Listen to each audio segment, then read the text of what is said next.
On je prijatelj, on je uvijek dobar sagovornik, on ti pomaže kad žuriš, kad kasniš, kad te neko čeka i kad ti nekog jedva čekaš. I on zna sve.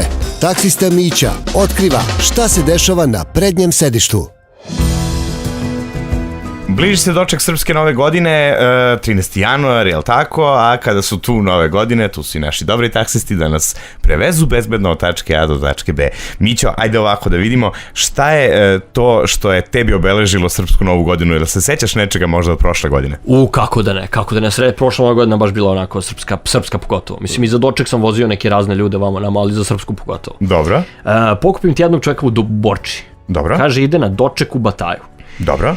Išao je na neku muziku, pevali su oni neki Žare i Goci, fini oni neki momci, mislim, ne slušam ja to. Znam, klasika, da. Da, uglavnom, seo on i čim smo mi krenuli da vozimo, on kao da zagreva se polako, sprema se za doček i krenuo da izvadi vinjak. Krenuo da radi vinjak. Celu flašu vinjaka izvadio? Karton vinjaka ima sa sobom. Karton vinjaka, dobro. I ništa, mislim, ja nisam u tom fazonu, ja kad vozim ne pijem, mislim. Naravno. I on meni je u fazonu, ti si moj brat, aj sa mnom, ja sve odbijam, doktor mi je zabranio vinjak, mislim. Ma da, a inače ga ne piješ. Inače ga ne pijem. Međutim, kod Jugoslavije pokupimo mi još nekog pandura koji nas je zaustavio, kaže, hoće s nama, pita gde idemo i kaže, idem i ja na doček i pokupimo mi njega i kao i s nama.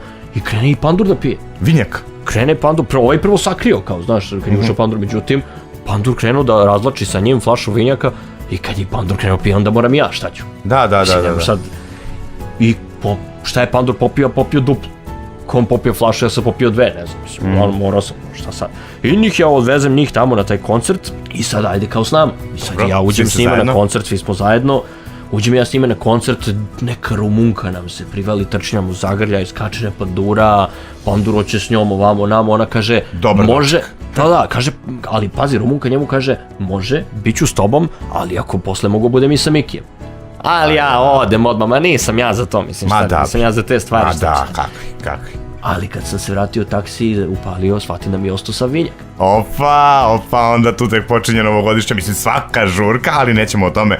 Mi smo veliki borci protiv svih nedozvoljenih, odnosno pogubnih supstanci. Vi, molim vas, dok vozite, možete da konzumirate vodu, kafu, čaj ili neki sok i naravno muziku sa Radija 3. Ostalo nikako. Miki, hvala ti puno i na ovoj priči. Hvala, Filipe. Priča sa prednjeg sedišta i sutra u 10 do 9 samo na Radio 3.